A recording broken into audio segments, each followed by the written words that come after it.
so much for joining me for the lower body workout. This is workout number 2 in my free workout guide.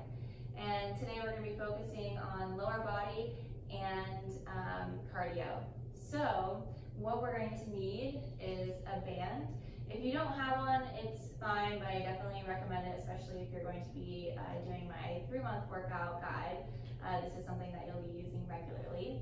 And then also 2 weights, so they can be anywhere from 6 to 12 pounds depending on where you are at in your fitness journey. So to begin, we're going to start off with hip thrusts on the bench. So this is where you will need your band in this workout. So bring your band just above your knees.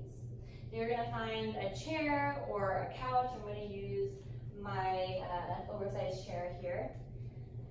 Come to a seated position in front. You're going to lower your shoulder blades to the edge of the chair or the bench or wherever you're at, and take your feet about hip distance apart.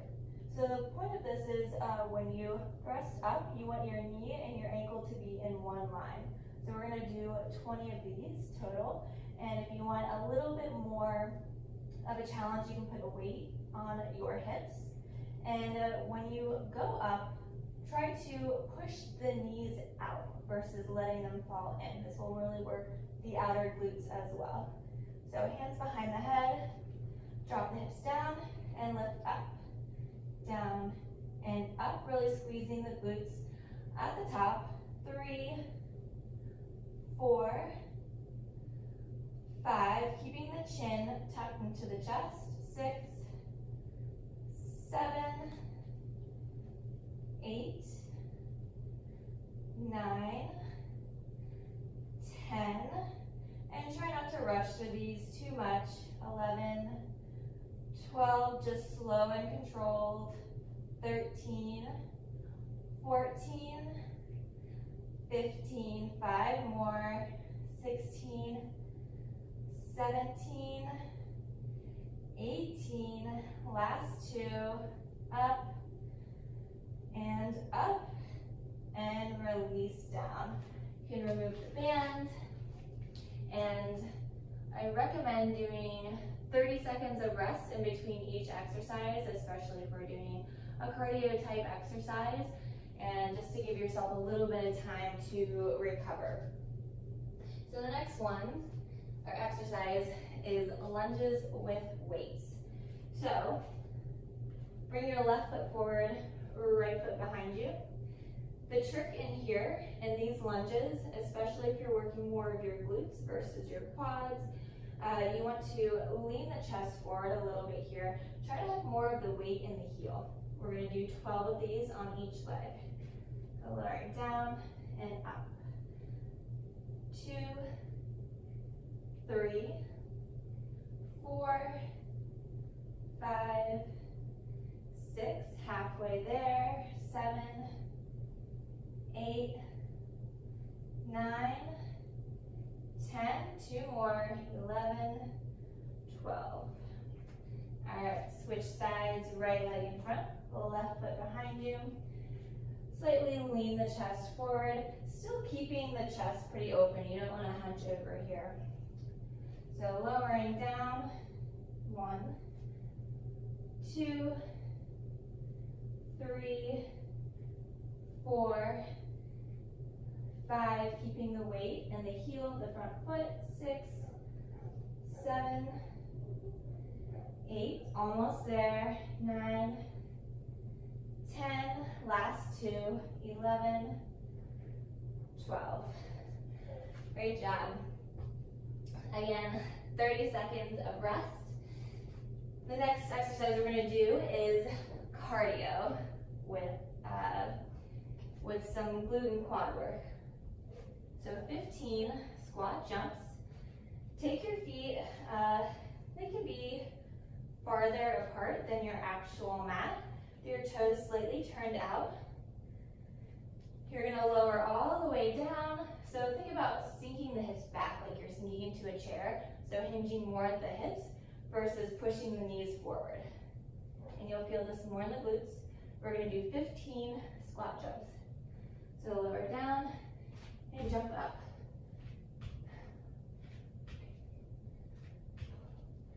Five.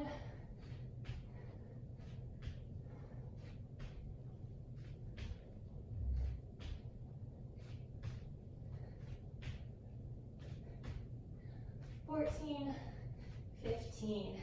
Awesome job. So modification for that is to remove the jump, or if you have any knee issues, things like that, just lower down, push up, squeeze the glutes at the top when you stand up.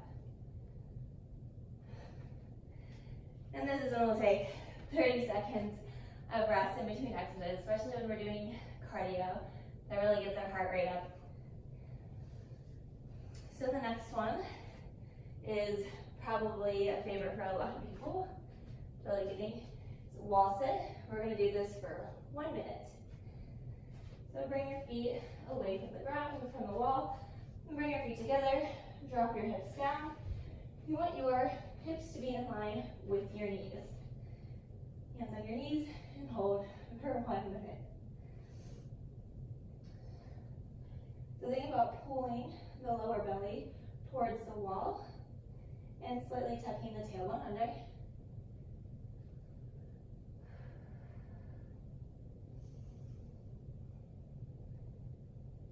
Continuing to breathe. This is also a really good place to calm the breath down a little bit, calm the heart rate down.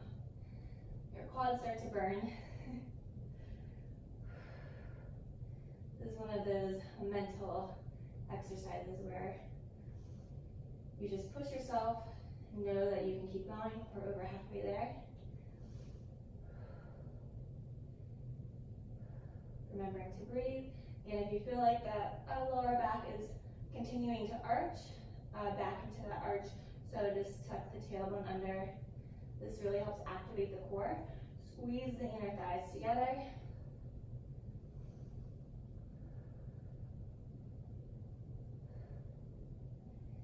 And last 5 seconds. And release out. So if you want to make that a little bit harder, you can put a weight on your legs, or you can just sit in the regular wall sit as well.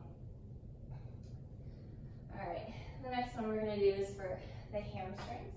So if you like to have some definition between the butt and the back of the thigh, this is a really great exercise to do.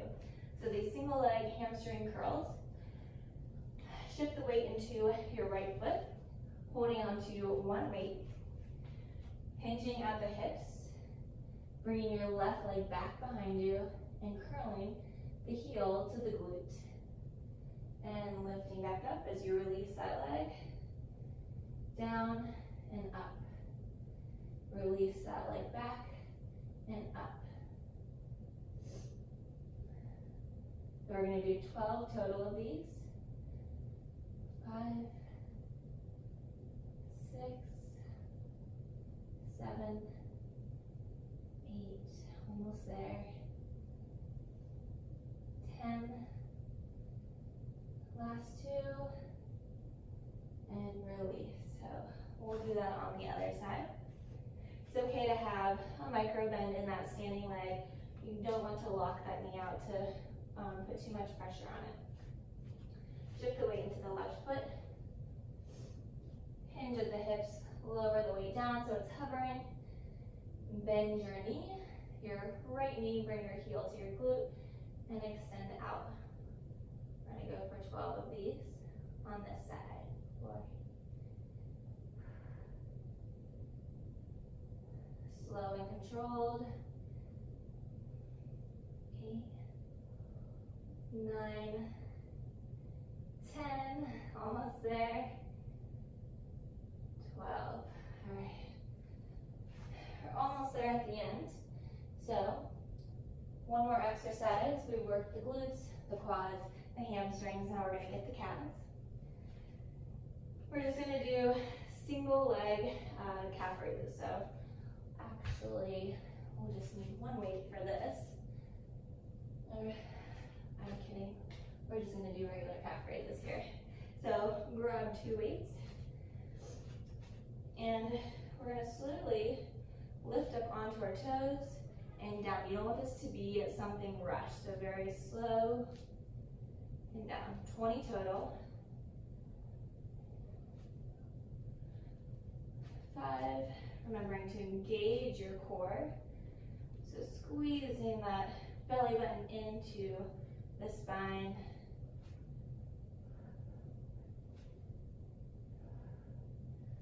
11, taking a little bit of a pause at the top.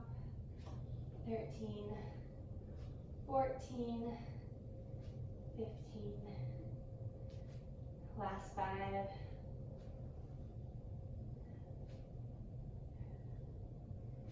2 more, and done.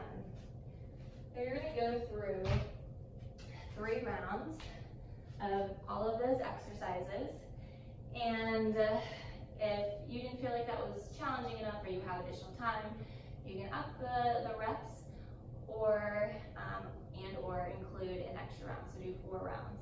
So everyone's going to be a little bit different depending on where you're at in your fitness journey or what your goals are. So for this day with lower body and cardio, I highly recommend finishing off your workout with anywhere from 5 to 15 minutes of cardio. So I recommend doing HIIT runs, so doing interval runs. So if you have a treadmill, or even if it's just in your driveway or wherever you're working out, or on the elliptical, basically just jog or go at a lower pace for 30 seconds. And then the next 30 seconds, you're gonna sprint as fast as you can. And the next 30 seconds, jog. So you just repeat that cycle where you're sprinting and jogging, sprinting and jogging. So you can do that. I normally do it for 5 minutes. That's enough for me because I really push myself as hard as I can on the treadmill. And I know people who can do 10 or 15 minutes of that. So it just depends on your energy level and what you can do at the end of your workout. But I highly recommend doing that because it really increases the caloric burn for 24 to 48 hours after your workout. So if weight loss is your goal, this is one trick to do.